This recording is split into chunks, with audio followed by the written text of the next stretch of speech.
There we So go. you mentioned greatness. Let's get to them. Thunder, feel the thunder. Boom, boom, boom.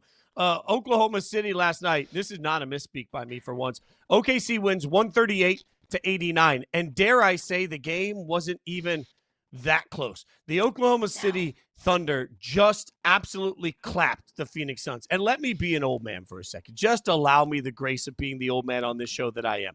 I watched the Bulls historic team as a kid. I watched all of that as we were all, society was mesmerized by just how good Jordan and Pippen and Rodman looked, and you just thought, man, nobody could ever stop them. I remember OKC, or I remember Golden State just a few years ago and what that season looked like. That didn't end in a championship. And I watched OKC last night, and I just sat there on my couch and said, this is better. This is better than any of that. This is the best basketball I've ever seen. This is the best team I've ever seen. This is the most dominant team I've ever seen. Look, let me make it very clear. Oklahoma City is so good that if, for example, let's say the Bucks call OKC and say, come on, why don't you guys add Giannis? OKC should just hang up the phone and laugh. They don't need anything. They don't need anyone's help. They don't need an extra superstar. They are going to absolutely, barring injury, shatter the all-time wins record this year. They are going to shatter and destroy every team through the playoffs, and they are going to make history in front of our eyes. Every single time we get to watch this team, Caroline, it is a gift because I don't just think this is the best team this year. This is the best team of all time. So just get used to watching them kick butt because they make it look easy. This is the kind of team that when your team inevitably gets beat and beat pretty badly by them, I feel like you just have to laugh because it's comical. They are so good and so dominant. It is almost comical. It is, and to your point, I believe they will shatter that record. Because in order for Oklahoma City to just match that record, they'll have to go 49-8 over the rest of the course of the season. Doesn't that seem, after going 24-1, like pretty easy, like child's play?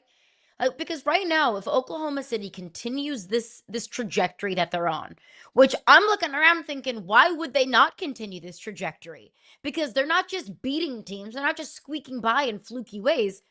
They're beating teams handedly. It's double-digit wins on any given night. And Oklahoma City has an overwhelmingly, positive win-loss record when you just look at by the spread. I believe they're 16-8 against the spread, which is shocking because in almost every single spread, they're double-digit favorites. And they still find a way to cover.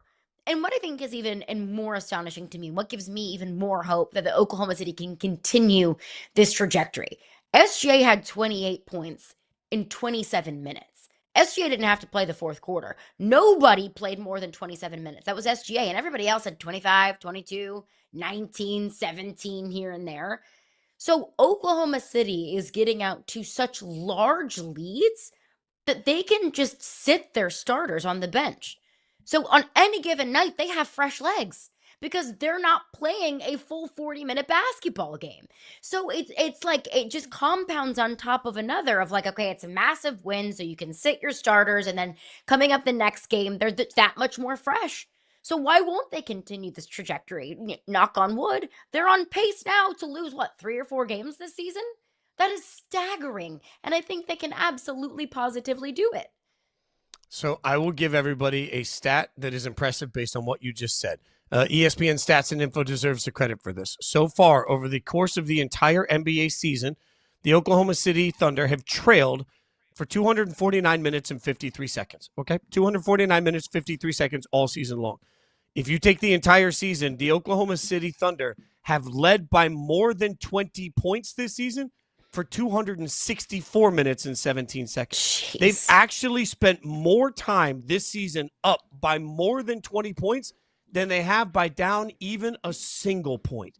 That is a level of domination. I'm telling you, if you go back 20 years ago, and maybe people don't remember this, nobody was walking around in the streets wearing Golden State Warriors jerseys. It just wasn't happening. There was no time that you walked into a sports bar or a sports book in Vegas and you saw Warriors jerseys from wall to wall. It just didn't exist 20 years ago. In 20 years, you're going to walk into sports books and you are going to see Thunder jerseys everywhere. You are going to see OKC gear everywhere. This is about to become their generation's Golden State Warriors. And you look at that dominance, my God, they've outscored opponents by 437 points this season, the largest differential through the first 25 games of a season. But even more importantly, that's 90 points higher than the team with the second best differential, the 07-08 Boston Celtics. I know none of it matters until they win a championship, and we're a long way from that, but my God, we are watching beauty and dominance every time OKC steps on the court.